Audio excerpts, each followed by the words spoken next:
प्रणाम दोस्तों। आज हम पढ़ेंगे कक्षा 9 के साइंस बुक का अध्याय 5, जिसका नाम है जीवन की मौलिक इकाई।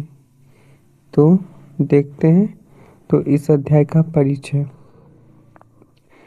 तो यह अध्याय जीव विज्ञान का आधार है।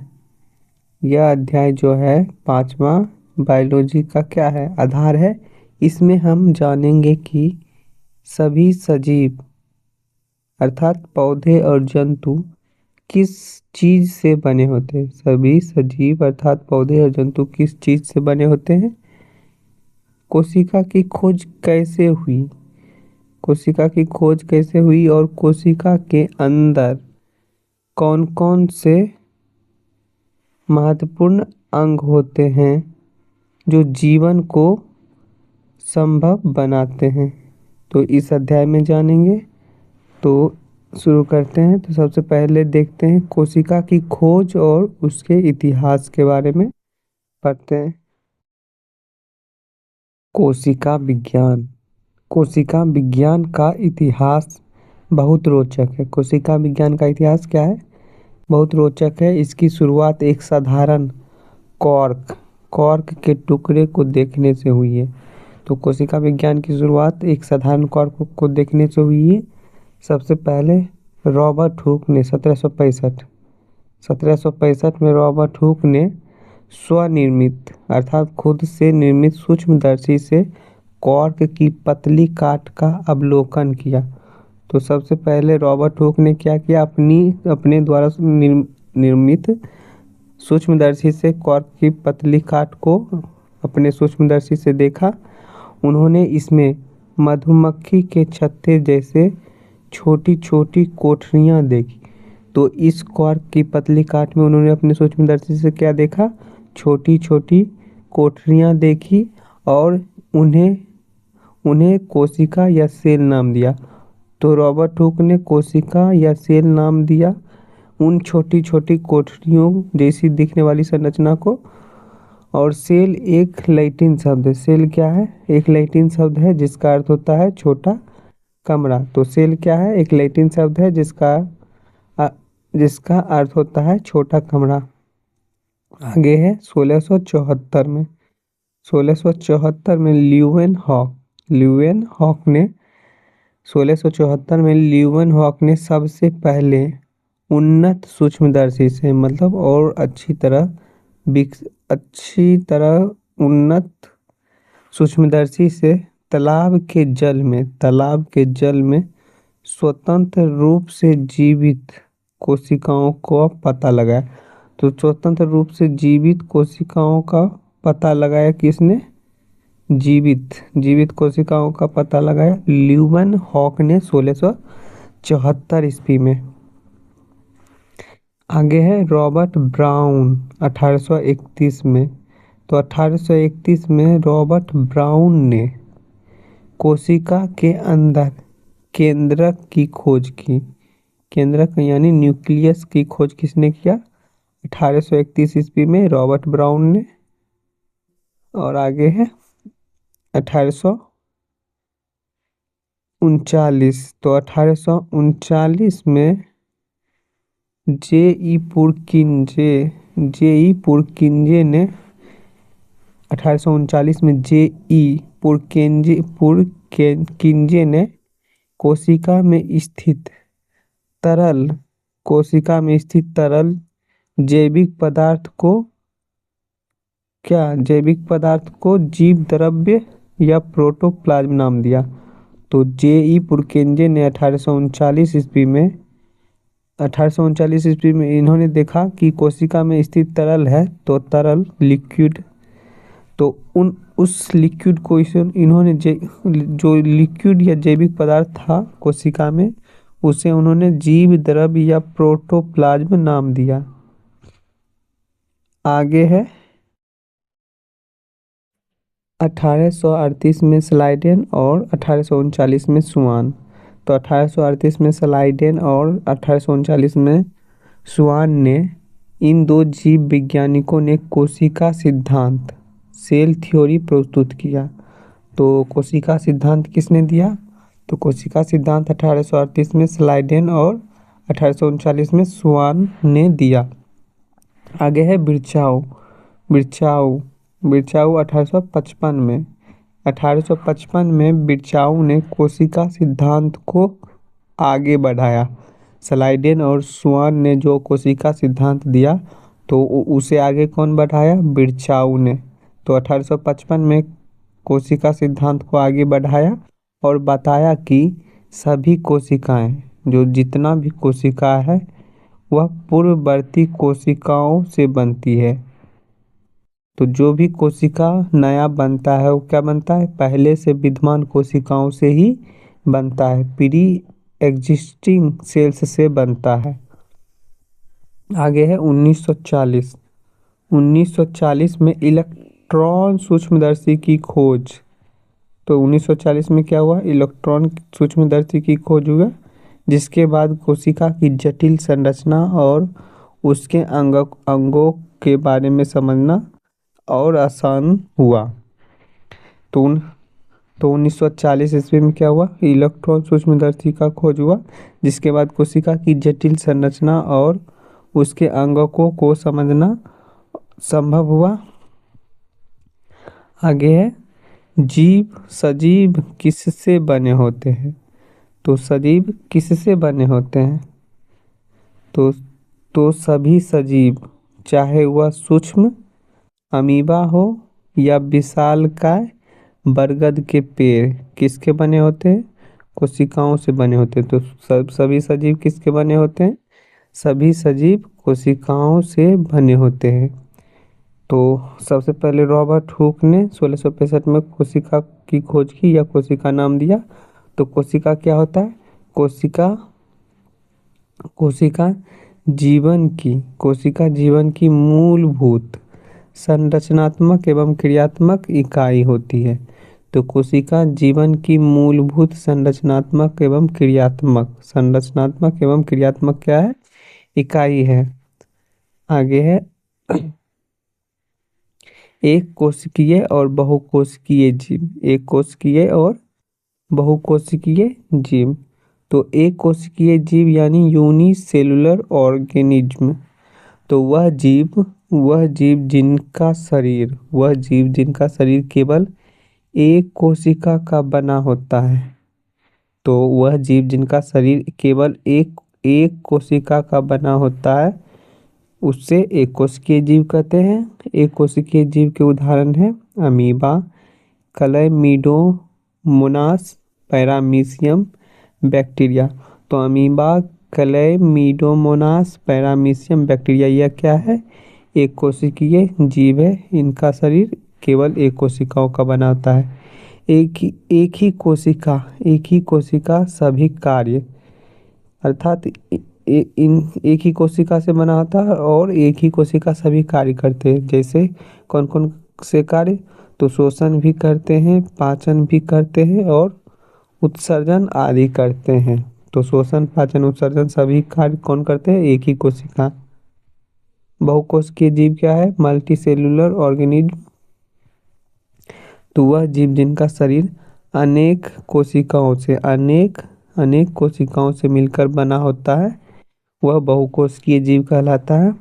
तो बहुकोशिकीय जीव के उदाहरण है फंजाई या कवक, पादप, मनुष्य और अन्य जंतु। तो कवक, पादप अर्थात पेड़ पौधे, और मनुष्य अन्य जीव जंतु कैसे जीव है? बहुकोशिकीय जीव, क्योंकि इनके शरीर का निर्माण अनेक कोशिकाओं से होता है और इनमें कार्यों का विभाजन होता है। जैसे इसमें शोषण, पाचन, उत्सर्जन ये सभी कार्य एक ही कोशिका करता है, लेकिन बहुकोशिकीय जीव में सभी कोशिका अलग, अनेक कोशिकाओं के कारण सभी कोशिकाओं के अलग अलग कार्य होते हैं, अर्थात इनके कार्यों का विभाजन होता है, अर्थात श्रम विभाजन होता है। आगे है क्रियाकलाप 5.1। तो क्रियाकलाप 5.1 क्या है?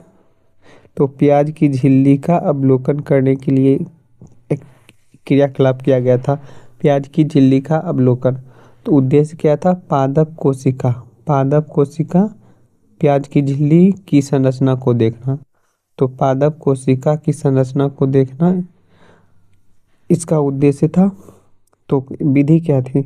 प्याज की अवतल सतह पर प्याज की अवतल सतह से झिल्ली उतारकर स्लाइड पर रखें। उस पर सेफ्रानीन रंजक डालें। उस पर क्या करें? सेफ्रानीन रंजक डालें और सूक्ष्मदर्शी से देखें। तो अवलोकन से हमें क्या पता चला? अवलोकन से हमें आयताकार कोठरियाँ या सेल्स दिखाई देती है। जब हम सूक्ष्मदर्शी से प्याज की झिल्ली को सेफ्रानीन से रंग कर सूक्ष्मदर्शी से देखते हैं तो हमें आयताकार कोठरियाँ दिखाई देती है जो एक दूसरे से सटी होती है। ये कोठरियाँ क्या होती है? एक दूसरे से सटी होती है। प्रत्येक कोशिका में एक स्पष्ट केंद्रक होता है और प्रत्येक कोशिका में स्पष्ट केंद्रक भी दिखाई देता है। निष्कर्ष क्या निकलता है? तो प्याज का आकार चाहे जो भी हो उसकी कोशिकाएं एक समान होती है। प्याज का आकार चाहे जो भी हो पर उसकी कोशिकाएं क्या होती है? एक समान होती है। आगे है कोशिका का संरचनात्मक संगठन। कोशिका का संरचनात्मक संगठन तो देखते हैं, ये आप देख सकते हैं कोशिका का पिक्चर है जिसमें ये क्या है? ये केंद्रक है। ये क्या है? ये ये छोटे छोटे दाने जैसा जो दिखाई दे रहा है, ये छोटे छोटे दाने हर जगह यहाँ बिखरा है। ये क्या है? ये राइबोसोम है। और ये जो गुलाबी पूरा ऐसे ऐसे ये जो रेड या गुलाबी कह सकते हैं जो दिख रहा है, ये एंडोप्लाज्मिक रेटिकुलम है। और इस पे राइबोसोम जो बिखरा होने के कारण तो ये रफ है, थोड़ा खुरदुरा है। ये संरचना जो है ये माइटोकॉन्ड्रिया है। और और और इस किनारे पर आप देख सकते हैं यहाँ पर राइबोसोम नहीं चिपका हुआ है। तो ये क्या है? स्मूथ एंडोप्लाज्मिक रेटिकुलम है। और और देखेंगे तो और क्या देख सकते हैं? और नीचे देखते हैं क्या है? तो ये क्या है? ये केंद्रक झिल्ली है। ये सेल मेम्ब्रेन अर्थात कोशिका झिल्ली है। ये साइटोप्लाज्म, ये जीव द्रव्य, ये जो लिक्विड भाग और जगह खाली दिख रहा है, खाली वो पानी लिक्विड जैसा, ये साइटोप्लाज्म है। ये जो संरचना है ये गोल्जी काय। तो ठीक है, आगे देखते हैं। तो हम क्या पढ़ रहे थे? कोशिका का संरचनात्मक संगठन। तो कोशिका का संरचनात्मक संगठन तो प्रत्येक कोशिका के तीन मुख्य भाग होते हैं। प्रत्येक कोशिका के तीन मुख्य भाग होते हैं या गुण होते हैं। प्रत्येक कोशिका के तीन मुख्य भाग या गुण होते हैं। पहला प्लाज्मा झिल्ली या प्लाज्मा मेम्ब्रेन। पहला क्या होता है? प्लाज्मा झिल्ली या प्लाज्मा मेम्ब्रेन। दूसरा केंद्रक या न्यूक्लियस। और तीसरा कोशिका द्रव्य या साइटोप्लाज्म। कोशिका द्रव्य या साइटोप्लाज्म प्रत्येक कोशिका के तीन गुण या भाग होते हैं। तो पहला भाग प्लाज्मा झिल्ली, दूसरा केंद्रक और तीसरा कोशिका द्रव्य। तो सबसे पहले हम प्लाज्मा मेम्ब्रेन के बारे में देखते हैं या प्लाज्मा झिल्ली अथवा कोशिका झिल्ली भी कहा जाता है। क्या कहा जाता है? प्लाज्मा झिल्ली अथवा कोशिका झिल्ली या अंग्रेजी में तो प्लाज्मा मेम्ब्रेन। तो प्लाज्मा झिल्ली या कोशिका झिल्ली यह कोशिका की सबसे बाहरी परत होती है। तो कोशिका झिल्ली या प्लाज्मा झिल्ली क्या होता है? कोशिका की सबसे बाहरी परत होती है जो कोशिका के घटकों को, कोशिका के कंपोनेंट को क्या करती है? बाहरी पर्यावरण से अलग करती है। तो कोशिका झिल्ली या प्लाज्मा झिल्ली कोशिका की सबसे बाहरी परत है जो कोशिका के घटकों को बाहरी पर्यावरण से क्या करती है, अलग करती है, और यह लिपिड और प्रोटीन की बनी होती है। तो कोशिका झिल्ली या प्लाज्मा झिल्ली किसकी बनी होती है? लिपिड और प्रोटीन की बनी होती है और लचीली होती है। आगे है एंडोसाइटोसिस। एंडोसाइटोसिस एंडोसाइटोसिस क्या होता है? तो कोशिका झिल्ली का लचीलापन। अभी हमने देखा कि कोशिका झिल्ली क्या होता है, लचीली होती है। तो कोशिका झिल्ली का लचीलापन एक कोशिकीय जीवों में कोशिका के बाहरी पर्यावरण से अपना भोजन तथा अन्य पदार्थ ग्रहण करने में क्या करता है, सहायता करता है। तो कोशिका झिल्ली में जो लचीलापन होता है वह एक कोशिकीय जीवों में बाहरी पर्यावरण से अपना भोजन और अन्य पदार्थ ग्रहण करने में सहायता करता है। इस प्रक्रिया को एंडोसाइटोसिस कहते हैं। तो बाहरी पर्यावरण से भोजन ग्रहण करना या अन्य पदार्थ ग्रहण करना कोशिका झिल्ली द्वारा क्या कहलाता है? एंडोसाइटोसिस। अमीबा अपना भोजन इसी प्रक्रिया द्वारा प्राप्त करता है। तो अमीबा अपना भोजन किस प्रक्रिया द्वारा प्राप्त करता है? तो एंडोसाइटोसिस प्रक्रिया द्वारा अमीबा अपना भोजन प्राप्त करता है। आगे है वर्णात्मक पारगम्य झिल्ली, सेलेक्टिवली परमिएबल मेम्ब्रेन। तो वर्णात्मक पारगम्य झिल्ली क्या है? तो प्लाज्मा झिल्ली या कोशिका झिल्ली। प्लाज्मा झिल्ली कुछ चुने हुए पदार्थों को ही कोशिका के अंदर या बाहर आने देती है। तो प्लाज्मा झिल्ली क्या करती है? उसके द्वारा कुछ चुने हुए पदार्थ ही कोशिका के अंदर या बाहर आने जाने देती है और अन्य पदार्थों की गति को रोकती है। अन्य पदार्थों की गति को क्या करती है? रोकती है। इसलिए इसे वर्णात्मक पारगम्य झिल्ली कहते हैं। तो वर्णात्मक पारगम्य झिल्ली किसे कहते हैं? प्लाज्मा झिल्ली या कोशिका झिल्ली को, क्योंकि यह कुछ चुने हुए पदार्थों को ही अंदर बाहर आने देती है और अन्य पदार्थों को गति को आने जाने से रोकता है। आगे है पदार्थों का परिवहन, ट्रांसपोर्ट ऑफ सब्सटेंस।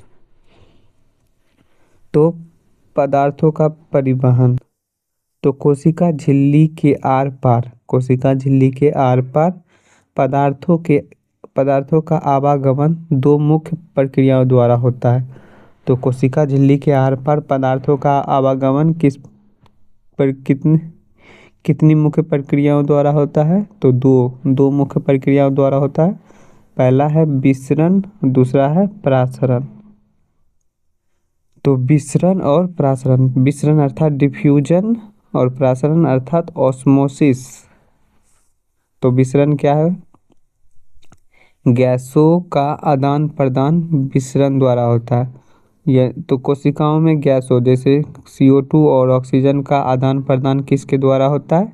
विसरण के द्वारा। तो गैसों का आदान प्रदान कोशिका झिल्ली में या कोशिका में विसरण द्वारा होता है।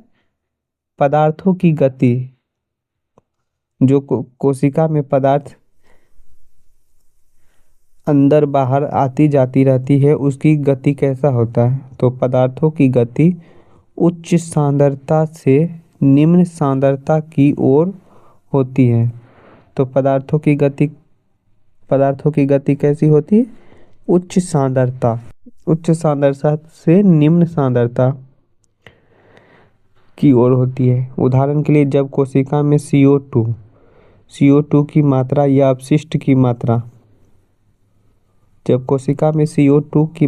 अपशिष्ट की मात्रा बढ़ जाती है तो वह बाहर कम सांद्रता की ओर विसरित हो जाती है। जब कोशिका में CO2 या अपशिष्ट की मात्रा बढ़ जाती है तो वो बाहर क्या होता है? कम सांद्रता की ओर विसरित हो जाती है। आगे है प्रासरण या ऑस्मोसिस। तो प्रासरण या ऑस्मोसिस क्या है? तो जल के अणुओं की गति जब वर्णात्मक पारगम्य झिल्ली द्वारा उच्च जल सांद्रता से निम्न जल सांद्रता की ओर होती है तो उसे प्रासरण कहते हैं। तो प्रासरण क्या है? जल के अणुओं की गति जब उच्च सांद्रता से निम्न सांद्रता की ओर होती है तो उसे प्रासरण कहते हैं या ऑस्मोसिस कहते हैं। आगे है विलयनों के प्रकार और कोशिका पर प्रभाव। तो विलयनों के प्रकार के बारे में देख रहे थे और इसका कोशिका पर क्या प्रभाव पड़ता है। तो विलयन के प्रकार यहाँ दिया हुआ है। अल्प प्रासरण दाबी विलयन, अल्प प्रासरण दाबी विलयन विलयन जिसे हाइपोटोनिक कहा जाता है। दूसरा विलयन है समप्रासरी विलयन या आइसोटोनिक विलयन। और तीसरा है अतिप्रासरण दाबी विलयन, अतिप्रासरण या हाइपरटोनिक सॉल्यूशन। तो हाइपोटोनिक, आइसोटोनिक और हाइपरटोनिक, ये क्या है? विलयन के प्रकार है। अल्प प्रासरण, समप्रासरण और अतिप्रासरण दाबी विलयन। तो इनके विवरण पहले जानते हैं। अल्प प्रासरण दाबी। तो अल्प प्रासरण दाबी में क्या होता है? इसमें बाहरी माध्यम में जल की सांद्रता कोशिका से अधिक होता है। तो कोशिका से बाहरी माध्यम में क्या होता है? जल ज़्यादा होता है। कोशिका में कम जल होता है कोशिका के अंदर, लेकिन बाहरी माध्यम में जल क्या होता है? अधिक मात्रा में होता है। इसके परिणाम क्या होता है? यदि अल्प प्रासरण दाबी विलयन में कोशिका को रखा जाता है तो कोशिका क्या होता है? जल ग्रहण करके फूल जाता है। कोशिका क्या होता है? फूल जाता है, क्योंकि बाहरी माध्यम में जल ज़्यादा है लेकिन कोशिका से अधिक जल बाहरी माध्यम में है। इसलिए यदि कोशिका को अल्प प्रासरण दाबी या हाइपोटोनिक विलयन में रख दिया जाए तो कोशिका जल ग्रहण करके फूल जाती है। आगे है समप्रासारी विलयन। तो इसमें बाहरी माध्यम में और कोशिका में क्या होता है? जल की सांद्रता क्या होता है? बराबर या समान होता है। तो बाहर में भी और कोशिका में भी क्या होता है? जल समान होता है, जिसके कारण यदि समप्रासरी विलयन में कोशिका को रखा जाए तो कोशिका की माप में कोई परिवर्तन नहीं होगा, क्योंकि दोनों जगह पानी की मात्रा बराबर है, इसलिए कोई एक दूसरे से नहीं लेगा। आगे है अतिप्रासरण दाबी विलयन। तो इसमें क्या होता है? बाहरी माध्यम में जल की सांद्रता कोशिका से कम होता है, अर्थात कोशिका के अंदर ज़्यादा जल होता है लेकिन बाहरी माध्यम में क्या होता है? जल कम होता है। तो इस तो अतिप्रासरण दाबी विलयन में कोशिका को रखे जाने से कोशिका से जल बाहर निकल जाता है और वह सिकुड़ जाता है। तो क्या होता है? कोशिका से जल क्या होता है? बाहर आ जाता है और कोशिका क्या होता है? सिकुड़ जाता है। तो यहाँ पिक्चर में उसी का उदाहरण दिया हुआ है। किसका? हाइपरटोनिक, मतलब ये तीसरा वाला है, ये आइसोटोनिक, ये समप्रासरी है, और ये पहला वाला उदाहरण है सम। मतलब इसमें क्या था देख लेते हैं एक बार हिंदी फिर से। अल्प प्रासरण दाबी है, ये है अल्प प्रासरण, और ये है समप्रासरी और अति प्रासरण दाबी है। तो इसमें क्या होता है? अल्प प्रासरण में जल अंदर की ओर चलाता है कोशिका के अंदर, जिससे क्या होता है? कोशिका फूल जाता है। इसमें जल कोई परिवर्तन नहीं होता क्योंकि दोनों जगह बराबर रहता है। और इसमें क्या होता है? तीसरा में जल बाहर की ओर निकल जाता है, जिससे कोशिका क्या होता है? सिकुड़ जाता है। तो आगे क्या है? आगे देखते हैं। अंडे के साथ परासरण एक्टिविटी है, क्रियाकलाप है कि अंडे के साथ परासरण है क्रियाकलाप। तो अंडे को तनु हाइड्रोक्लोरिक अम्ल में डालकर क्या करें? कवच को हटाएं, फिर इसे शुद्ध जल में रखें। तो फिर जल में रख देने से क्या होगा? अंडा फूल जाता है। तो अंडा क्या हो जाता है? फूल जाता है। यह अंतःप्रासरण है। यह किसका उदाहरण है? अंतःप्रासरण। अर्थात इसमें क्या होता है कि अंडा में जल कम मात्रा में होता है और बाहरी बाहर में जल क्या होता है, ज़्यादा मात्रा में होता है, इसलिए अंडा क्या करता है, जल को ग्रहण कर लेता है, जिससे अंडा फूल जाता है। आगे है कवच रहित अंडे को क्या करें, कवच रहित अंडे को नमक की सांद्रित घोल में रखें। तो अब क्या करें, कवच रहित अंडे को नमक जिसमें घुला हो उस जल में रखना है, तो क्या होगा, अंडा सिकुड़ जाता है। अंडा क्या होता है, सिकुड़ जाता है। और यह कैसा प्रक्रिया है, यह बहिप्रासरण। बहिप्रासरण अर्थात पानी क्या होता है, बाहर की ओर आता है, अंडा से बाहर की ओर आता है। ऊपर वाला क्या था, यह अंतःप्रासरण अर्थात अंडा के अंदर गया, इसलिए अंतःप्रासरण था। ये बहिर्प्रासरण है। आगे है एंडोसाइटोसिस। एंडोसाइटोसिस, इसके बारे में तो अभी हमने ऊपर देखा, लेकिन फिर से देख लेते हैं। एंडोसाइटोसिस तो कोशिका झिल्ली के लचीलेपन के कारण एक कोशिकीय जीव जैसे अमीबा बाहरी पर्यावरण से अपना भोजन ग्रहण करते हैं। इस प्रक्रिया को एंडोसाइटोसिस कहते हैं, एंडोसाइटोसिस। आगे है कोशिका भित्ति या सेल वॉल। तो कोशिका भित्ति या सेल वॉल, तो यह कोशिका भित्ति जो है केवल पादप कोशिकाओं में पाए जाते हैं, अर्थात पेड़ पौधे की कोशिकाओं में ही पाए जाते हैं। सेल वॉल किस में पाए जाते हैं, पादप कोशिकाओं में। यह प्लाज्मा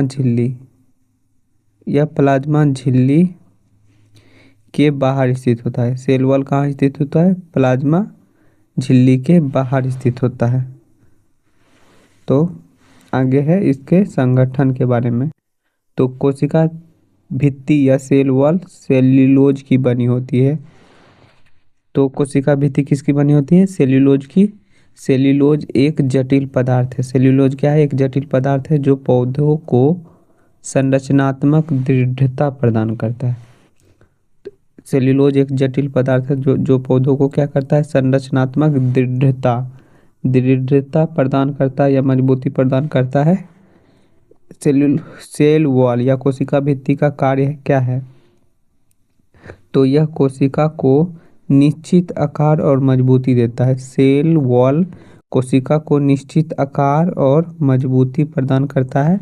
यह पादप अर्थात पेड़ पौधों, कवक और बैक्टीरिया की कोशिकाओं को बिना फटे, पादप कवक बैक्टीरिया की कोशिकाओं को बिना फटे तनु माध्यम या हाइपोटोनिक सॉल्यूशन में जीवित रखने में मदद करता है।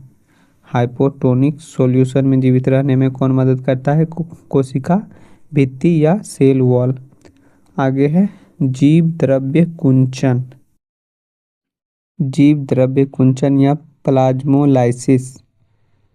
जीव द्रव्य कुंचन क्या होता है, जब किसी जीवित पादप कोशिका में प्रासरण द्वारा क्या होता है, पानी की हानि होती है, तो कोशिका झिल्ली सहित आंतरिक पदार्थ संकुचित हो जाता है। आंतरिक पदार्थ क्या होता है, संकुचित हो जाता है, दीवार से दूर हट जाता है और दीवार से दूर हट जाता है। इस घटना को क्या कहते हैं, इस घटना को जीव द्रव्य कुंचन कहते हैं, प्लाज्मोलाइसिस। तो फिर से देख लेते हैं जीव द्रव्य कुंचन क्या है। तो जब किसी जीवित पादप कोशिका में प्रासरण द्वारा क्या होता है, पानी की हानि होती है, तो कोशिका झिल्ली सहित आंतरिक पदार्थ संकुचित हो जाते हैं। इस घटना को जीव द्रव्य कुंचन कहते हैं। आगे है केंद्रक या न्यूक्लियस। तो केंद्रक या न्यूक्लियस के बारे में जानते हैं। तो केंद्रक को कोशिका का मस्तिष्क या नियंत्रण कक्ष कहा जाता है। कोशिका का मस्तिष्क या नियंत्रण कक्ष किसे कहा जाता है, केंद्रक को। इसकी संरचना के बारे में जब देखें तो इसके चारों ओर, केंद्रक के चारों ओर दोहरी परत वाली केंद्रक झिल्ली होती है। तो केंद्रक के चारों ओर क्या होती है, दोहरी परत वाली केंद्रक झिल्ली होती है और इस झिल्ली में छिद्र होते हैं। तो केंद्रक झिल्ली में क्या होते हैं, छिद्र होते हैं और केंद्रक झिल्ली दोहरी परत वाले होते हैं। आगे है क्रोमोसोम। तो यह केंद्रक में क्रोमोसोम क्या है? क्रोमोसोम केंद्रक में क्रोमोसोम होते हैं। तो क्रोमोसोम कहाँ होते हैं? केंद्रक में। और क्रोमोसोम को और किस नाम से जाना जाता है? गुणसूत्र। क्रोमोसोम को और क्या क्या कहा जाता है? गुणसूत्र।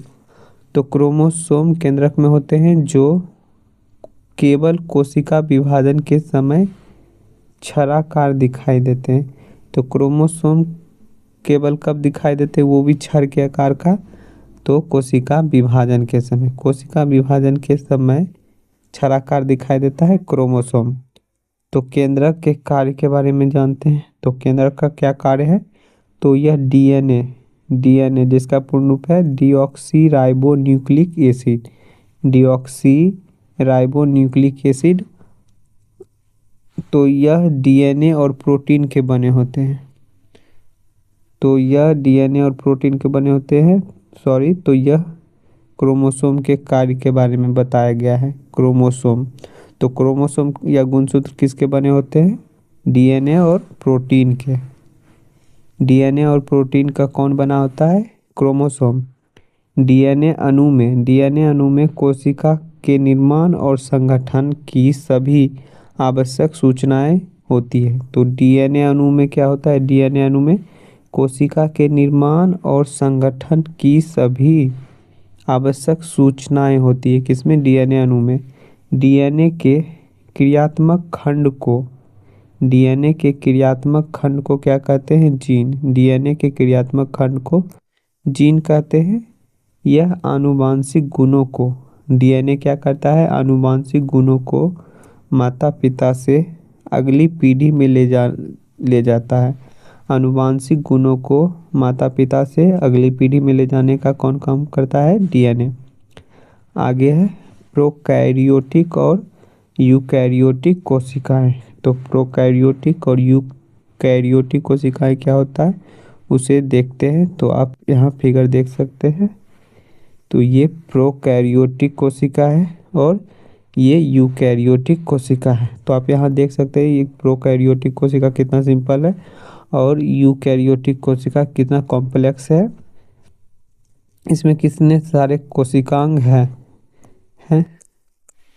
प्लाज केंद्रक है, ribosome, lysosome, mitochondria, endoplasmic reticulum, lysosome दिखाई दे, लेकिन यहाँ पर बहुत कम ही कोशिकांग दिखाई दे रहे हैं।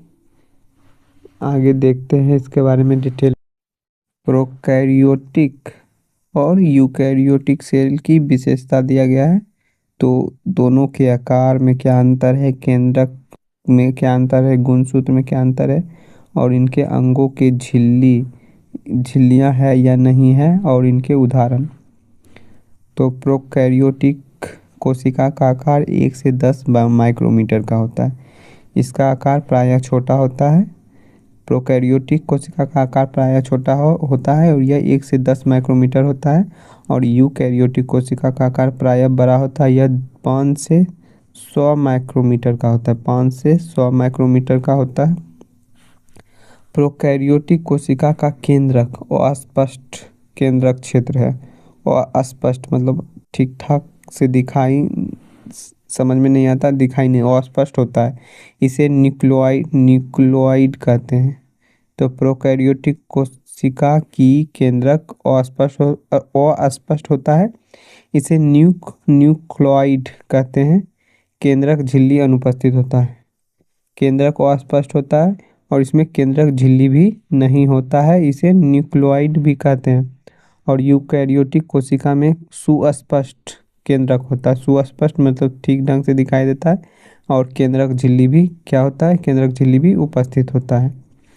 आगे है प्रोकैरियोटिक कोशिका में गुणसूत्रों की संख्या 1 होती है।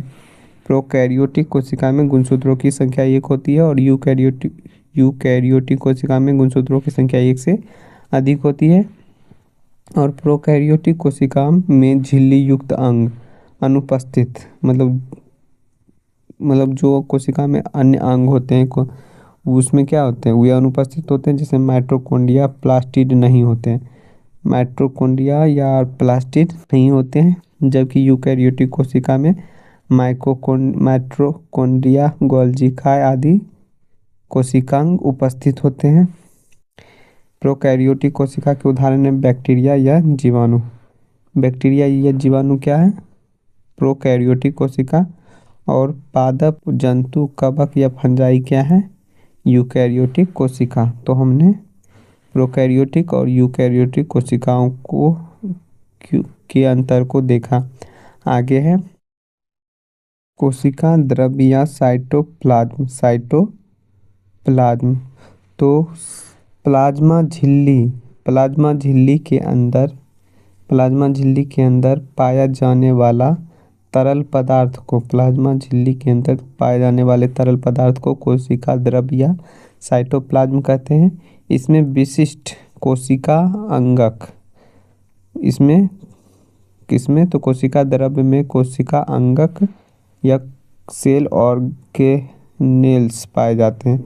मतलब कोशिका के अन्य अंग किस में पाए जाते हैं? कोशिका द्रव्य या साइटोप्लाज्म में। तो साइटोप्लाज्म में क्या होता है? प्लाज्मा झिल्ली के अंदर पाए जाने वाला तरल पदार्थ को क्या कहते हैं? कोशिका द्रव्य। और इसी में कोशिका के अन्य कोशिकांग पाए जाते हैं। आगे देखते हैं कोशिकांग के बारे में। तो कोशिकांग या कोशिका अंगक सेल ऑर्गेनेल्स। तो यूकैरियोटिक कोशिकाओं में विशिष्ट कार्यों के लिए झिल्ली युक्त छोटी संरचनाएं होती हैं जिन्हें अंगक कहते हैं। तो हमने जैसा कि पीछे भी देखा था, ये सब क्या है? ये कोशिका ये है सेल वॉल, मतलब प्लाज्मा मेम्ब्रेन है। प्लाज्मा मेम्ब्रेन या प्लाज्मा झिल्ली कोशिका झिल्ली है। और ये केंद्रक है, ये जो केंद्रक और ये जो लिक्विड पानी जैसे ये जो बीच वाला भाग है वो यही है कोशिका द्रव्य। और इसमें जो ये कुछ संरचना दिखाई दे रहा है ये है कोशिकांग। तो ये है क्या है? ये है endoplasmic reticulum, lysosome, mitochondria, ribosome, ये सब क्या होते हैं? ये सब पाए जाते हैं। आगे देखते हैं। तो सबसे पहले हम एंडोप्लाज्मिक रेटिकुलम, तो ये जो संरचना दिख रहा है ना, ये एंडोप्लाज्मिक रेटिकुलम है। तो इसी के बारे में सबसे पहले देखते हैं एंडोप्लाज्मिक रेटिकुलम के बारे में। तो एंडोप्लाज्मिक रेटिकुलम को ER शॉर्ट में कहा जाता है, ER। और इसे हिंदी में अंतर्परदवी जालिका भी कहते हैं। तो यह झिल्ली युक्त, तो एंडोप्लाज्मिक रेटिकुलम क्या होता है? झिल्ली युक्त होता है। यह झिल्ली युक्त नलिकाओं तथा सीट का एक विशाल तंत्र है। यह नलिकाओं तथा सीट का एक विशाल तंत्र होता है। कौन? तो एंडोप्लाज्मिक रेटिकुलम। यह दो प्रकार के होते हैं, खुरदुरी और चिकनी अंतर्परदवी जालिका। तो इसे शॉर्ट में रफ एंडोप्लाज्मिक रेटिकुलम और इसे सॉफ्ट एंडोप्लाज्मिक रेटिकुलम कहा जाता है। तो खुरदुरी क्यों होता है? तो अंतर्परदवी जालिका की सतह पर राइबोसोम लगे होते हैं। राइबोसोम क्या होता है? प्रोटीन संश्लेषण। राइबोसोम क्या करता है? प्रोटीन का निर्माण करता है। प्रोटीन सिंथेसिस करते हैं, प्रोटीन संश्लेषण करते हैं। तो राइबोसोम एंडोप्लाज्मिक रेटिकुलम पर बिखरे रहते हैं हुए छोटे छोटे दाने जैसे। तो इसी कारण क्या होता है? ये खुरदुरा होता है। जबकि चिकनी अंतर्परदवी जालिका या सॉफ्ट एंडोप्लाज्मिक रेटिकुलम यह वसा अथवा लिपिड अणुओं के बनने में सहायता करती है। तो ये सॉफ्ट वाला क्या करता है? वसा या लिपिड अणुओं का निर्माण करता है। वसा यानी फैट और लिपिड अणुओं को बनाने में सहायता करते हैं। यकृत यानी लीवर या यकृत कोशिकाओं में सॉफ्ट एंडोप्लाज्मिक रेटिकुलम कोशिका होता है जो विष अगर हम कोई खा लेता है या दवा खाता है तो उसका निराविषीकरण उस मतलब विष की क्षमता को कम करना, विष के प्रभाव को कम करने का काम कौन करता है? तो सॉफ्ट एंडोप्लाज्मिक रेटिकुलम निराभिषीकरण करने में महत्वपूर्ण भूमिका निभाता, अर्थात डिटॉक्सिफिकेशन करने में महत्वपूर्ण भूमिका निभाता है कौन? तो चिकनी अंतःपर्दवी जालिका। तो यकृत कोशिकाओं में SER20 और दवाओं के निराभिषीकरण करने में महत्वपूर्ण भूमिका निभाती है। आगे है झिल्ली जीवात जनन। झिल्ली जीवात जनन जिसे मेम्ब्रेन बायोजेनेसिस। मेम्ब्रेन बायोजेनेसिस क्या है इसे देखते हैं। तो झिल्ली जीवात जनन तो एंडोप्लाज्मिक रेटिकुलम द्वारा संश्लेषित कुछ प्रोटीन और लिपिड कोशिका झिल्ली बनाने में सहायता होता है। तो एंडोप्लाज्मिक रेटिकुलम द्वारा जो प्रोटीन और लिपिड बनाया जाता है उससे क्या होता है? कोशिका झिल्ली बनने में क्या होता है? सहायता मिलती है। उस प्रक्रिया को या उसे ही क्या कहते हैं? झिल्ली जीवात जनन। झिल्ली जीवात जनन या मेम्ब्रेन बायोजेनेसिस कहते हैं। Membrane biogenesis. आगे है गोल्जी उपकरण। गोल्जी उपकरण तो इससे भी अगर आप फिगर में देखना चाहेंगे तो ये वाली संरचना जो है इसमें तो दिखाई, तो ये वाला जो है ना, ये वाली संरचना ये है गोल्जी उपकरण। तो देखते हैं गोल्जी उपकरण के बारे में। गोल्जी उपकरण तो गोल्जी उपकरण क्या है? तो इसकी खोज कैमिलो गोल्जी ने की थी। गोल्जी उपकरण की खोज कैमिलो गोल्जी ने की थी। यह झिल्ली युक्त पुट्टिकाओं या वेसिकल्स का तंत्र है। तो गोल्जी उपकरण झिल्ली युक्त पुट्टिकाओं का तंत्र है जो एक दूसरे के ऊपर समांतर रूप से सजी होती हैं। तो क्या है? गोल्जी उपकरण की खोज कैमिलो गोल्जी ने की। यह झिल्ली युक्त पुट्टिकाओं का तंत्र है जो एक दूसरे के ऊपर समांतर रूप से सजी होती है।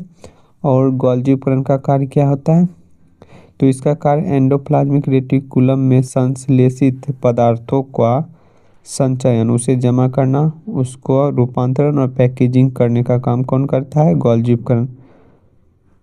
तो एंडोप्लाज्मिक रेटिकुलम से संश्लेषित पदार्थों का संचयन, रूपांतरण और पैकेजिंग करने का काम करता है गोल्जी उपकरण। यह लाइसोसोम के निर्माण में भी शामिल होता है। तो लाइसोसोम का निर्माण कौन करता है? गोल्जी उपकरण। तो लाइसोसोम का निर्माण करता है। तो लाइसोसोम के बारे में नीचे दिया गया है, देखते हैं लाइसोसोम क्या है। तो यह कोशिका का अपशिष्ट निपटाने वाला तंत्र है, अर्थात अपशिष्ट यानी बेकार पदार्थ को हटाने में कोशिका के अंदर के अपशिष्ट को हटाने में कौन मदद करता है? लाइसोसोम। तो लाइसोसोम क्या है? तो लाइसोसोम कोशिका के अपशिष्ट निपटाने वाली तंत्र है। तो लाइसोसोम में शक्तिशाली पाचक एंजाइम होते हैं। तो लाइसोसोम में क्या होता है? शक्तिशाली पाचक एंजाइम होते हैं। और यह शक्तिशाली पाचक एंजाइम किसके द्वारा बनाए जाते हैं? रफ एंडोप्लाज्मिक रेटिकुलम द्वारा बनाए जाते हैं। रफ एंडोप्लाज्मिक रेटिकुलम द्वारा क्या होता है? लाइसोसोम की शक्तिशाली पाचक एंजाइम बनाए जाते हैं। लाइसोसोम को आत्मघाती थैली या सुसाइड बैग भी कहते हैं। लाइसोसोम को क्या कहते हैं? आत्मघाती थैली या सुसाइड बैग कहते हैं। क्यों कहते हैं? तो जब कोशिका क्षतिग्रस्त या मृत हो जाती है, जब कोशिका क्षतिग्रस्त या मृत हो जाती है तो लाइसोसोम फट जाते हैं। लाइसोसोम फट जाते हैं और एंजाइम, जो उसमें एंजाइम भरा होता है, अपनी कोशिकाओं को ही पाचित कर देते हैं। तो लाइसोसोम फट जाते हैं और उसके एंजाइम क्या करते हैं? पूरे मृत कोशिका या क्षतिग्रस्त कोशिका को क्या करते हैं? पाचित कर देते हैं। इसलिए इसे कोशिका की आत्मघाती थैली भी कहते हैं। आत्मघाती थैली। आगे है माइटोकॉन्ड्रिया। तो माइटोकॉन्ड्रिया की संरचना देख सकते हैं। माइटोकॉन्ड्रिया क्या है, दोहरी परत है, एक ये और दो अंदर वाला परत क्या होता है, मुड़ा मुड़ा होता है। और इस मुड़े हुए भाग को क्या कहते हैं, क्रिस्टी कहते हैं, क्रिस्टी। तो माइटोकॉन्ड्रिया को देखते हैं। तो माइटोकॉन्ड्रिया इसे कोशिका का बिजली घर या पावर हाउस कहते हैं। तो माइटोकॉन्ड्रिया को कोशिका का क्या कहते हैं, बिजली घर या पावर हाउस। तो माइटोकॉन्ड्रिया में दोहरी झिल्ली होती है। माइटोकॉन्ड्रिया में केंद्रक की तरह क्या होता है, दोहरी झिल्ली, बाहरी झिल्ली छिद्रित होती है। बाहरी झिल्ली क्या होता है, छिद्रित होता है, जबकि भीतरी झिल्ली बलित बलित या फोल्डेड या मुड़ा होता है। जिसे देखिए ना, बाहरी ऐसे ऐसे मुड़ा हुआ था। तो माइटोकॉन्ड्रिया में दोहरी झिल्ली होती है, बाहरी झिल्ली छिद्रित होती है और भीतरी झिल्ली बलित होती है। माइटोकॉन्ड्रिया का कार्य क्या है, तो माइटोकॉन्ड्रिया जीवन के लिए आवश्यक विभिन्न रासायनिक क्रियाओं को करने के लिए माइटोकॉन्ड्रिया क्या करता है, एटीपी का पूरा नाम क्या है, एडिनोसिन फास्फेट एडिनोसिन ट्राइफास्फेट के रूप में ऊर्जा प्रदान करता है। तो माइटोकॉन्ड्रिया क्या करता है, एटीपी के रूप में ऊर्जा प्रदान करता है। तो माइटोकॉन्ड्रिया जीवन के लिए आवश्यक विभिन्न रासायनिक क्रियाओं को करने के लिए माइटोकॉन्ड्रिया क्या करता है, एटीपी के रूप में ऊर्जा प्रदान करता है। एटीपी को कोशिका का ऊर्जा मुद्रा कहा जाता है, ऊर्जा मुद्रा। तो माइटोकॉन्ड्रिया को पावर हाउस कहा जाता है, जबकि एटीपी को ऊर्जा मुद्रा कहा जाता है।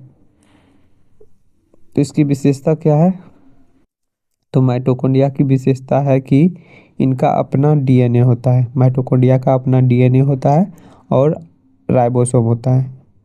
तो माइटोकॉन्ड्रिया का अपना डीएनए और राइबोसोम होता है, इसलिए ये अपना कुछ प्रोटीन स्वयं भी बनाता है। राइबोसोम क्या करता है, प्रोटीन का संश्लेषण करता है, इसलिए माइटोकॉन्ड्रिया अपना कुछ प्रोटीन स्वयं बना लेते हैं।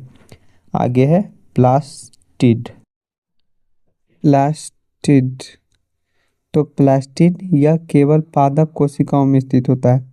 कोशिका भित्ति या सेल वॉल की तरह प्लास्टिड भी केवल पादप कोशिकाओं में स्थित होता है। ये दो प्रकार के होते हैं। प्लास्टिड कितने प्रकार के होते हैं, दो प्रकार के। कौन कौन, तो क्रोमोप्लास्ट और ल्यूकोप्लास्ट। तो प्लास्टिड जो केवल पादप कोशिकाओं में होते हैं, दो प्रकार के होते हैं, क्रोमोप्लास्ट और ल्यूकोप्लास्ट। तो क्रोमोप्लास्ट ये रंगीन प्लास्टिड होते हैं। क्रोमोप्लास्ट क्या होता है, ये रंगीन प्लास्टिड होता है। जिस क्रोमोप्लास्ट में क्लोरोफिल वर्णक होता है, उसे क्लोरोप्लास्ट कहते हैं। तो क्रोमोप्लास्ट रंगीन प्लास्टिड होता है और जिस क्रोमोप्लास्ट में क्लोरोफिल वर्णक होता है उसे क्लोरोप्लास्ट कहते हैं। ये पौधों में प्रकाश संश्लेषण के लिए आवश्यक होता है। क्लोरोप्लास्ट क्या होता है, पौधों में प्रकाश संश्लेषण के लिए आवश्यक होता है। आगे है ल्यूकोप्लास्ट। तो ये श्वेत या रंगहीन प्लास्टिड है। तो ल्यूकोप्लास्ट क्या है, श्वेत या रंगहीन प्लास्टिड है। इसमें स्टार्च, तेल और प्रोटीन जैसे पदार्थ संचित रहते हैं। तो ल्यूकोप्लास्ट रंगहीन और श्वेत प्लास्टिड है। इसमें स्टार्च, तेल और प्रोटीन क्या होता है, संचित यानी जमा होता है। आगे है माइटोकॉन्ड्रिया की तरह प्लास्टिड में भी अपना डीएनए और राइबोसोम होता है।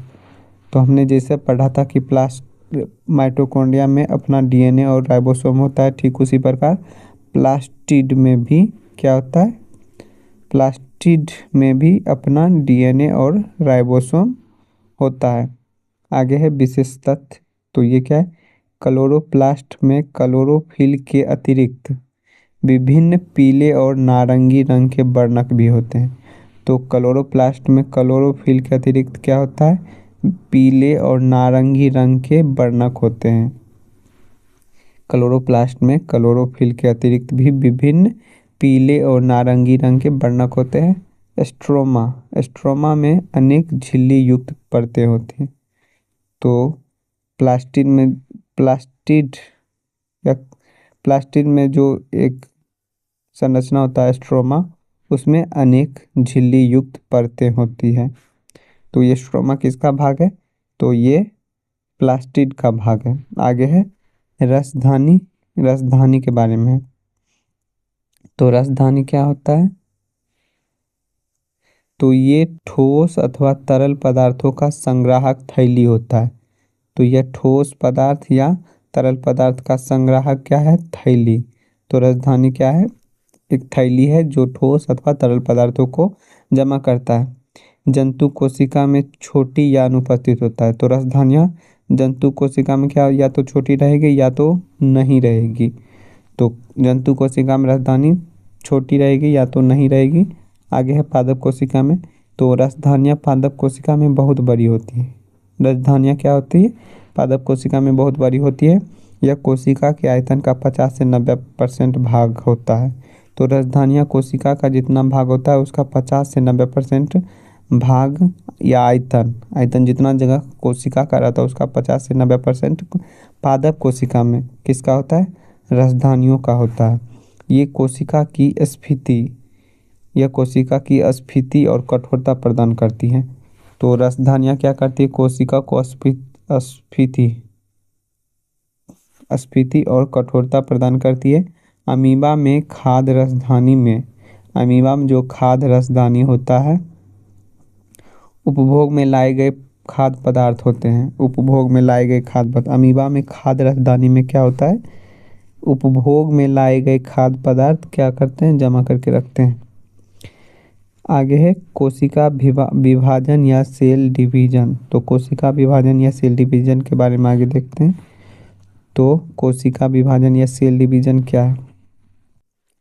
तो नई कोशिकाओं के बनने की प्रक्रिया को कोशिका विभाजन कहते हैं। तो नई कोशिका बनने की प्रक्रिया को क्या कहते हैं? कोशिका विभाजन। यह वृद्धि कोशिका विभाजन किस लिए होता है? यह वृद्धि के लिए होता है या मरम्मत और प्रजनन के लिए आवश्यक है। तो कोशिका विभाजन क्यों जरूरी है? वृद्धि के लिए, मरम्मत के लिए और प्रजनन के लिए आवश्यक है। और कोशिका विभाजन दो प्रकार के होते हैं। कोशिका विभाजन कितने प्रकार के? दो प्रकार के। एक सूत्री विभाजन होता है और दूसरा अर्धसूत्री विभाजन होता है। तो यहाँ सूत्री विभाजन दिया गया है। तो सूत्री विभाजन आप देख सकते हैं, एक कोशिका है, उसमें पहला ये जो अंदर छर आकार का क्रोमोसोम है, ये इसका विभाजन हुआ। उसके बाद कोशिका का पूरे विभाजन चालू हुआ और ये दो भागों में बट गया। समसूत्री विभाजन क्या है? मतलब समान विभाजन। समसूत्री यानी समान विभाजन होता है। एक कोशिका का समान, सिंपल सा, साधारण सा समान विभाजन होता है, उसे क्या कहते हैं? एक कोशिका से दो कोशिका का निर्माण होता है। यह क्या है? कौन सा है? समसूत्री विभाजन। इसे माइटोसिस कहते हैं। माइटोसिस या समसूत्री विभाजन क्या कहते हैं? माइटोसिस। आगे देखते हैं। आगे है ये है अर्धसूत्री विभाजन। इसे अर्धसूत्री विभाजन को मियोसिस कहते हैं। अर्धसूत्री विभाजन को क्या कहते हैं? यह बहुत ही कॉम्प्लेक्स या जटिल विभाजन है। इसमें एक कोशिका विभाजन किस से कितने 4 कोशिकाओं का निर्माण होता है। एक कोशिका विभाजन से 4 कोशिकाओं का निर्माण होता है। तो देखते हैं। तो सबसे पहले सूत्री विभाजन देखते हैं। तो सूत्री विभाजन, तो माइटोसिस। तो सूत्री विभाजन, तो इस प्रक्रिया से अधिकतर कोशिकाएं, मतलब सूत्री विभाजन का अधिकतर प्रयोग क्या होता है या लक्ष्य क्या होता है? तो सूत्री विभाजन से अधिकतर कोशिकाएं वृद्धि हेतु विभाजित होती हैं। तो सूत्री विभाजन से अधिकतर कोशिकाएं क्या वृद्धि हेतु विभाजित होती है। मातृ कोशिका का विभाजित होकर दो समरूप संतति कोशिका बनाती है। तो सूत्री विभाजन में क्या होता है? एक मातृ कोशिका विभाजित होकर दो समरूप, मतलब सेम आकार या सेम समान रूप से संतति कोशिका को बनाती है।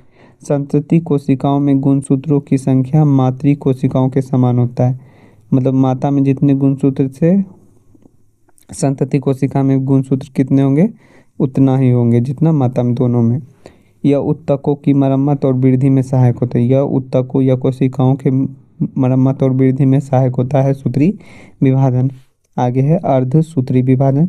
तो अर्धसूत्री विभाजन या मियोसिस, मियोसिस, तो यह विभाजन युग्मक या गैमेट्स निर्माण के लिए होता है, अर्थात प्रजनन हेतु होता है।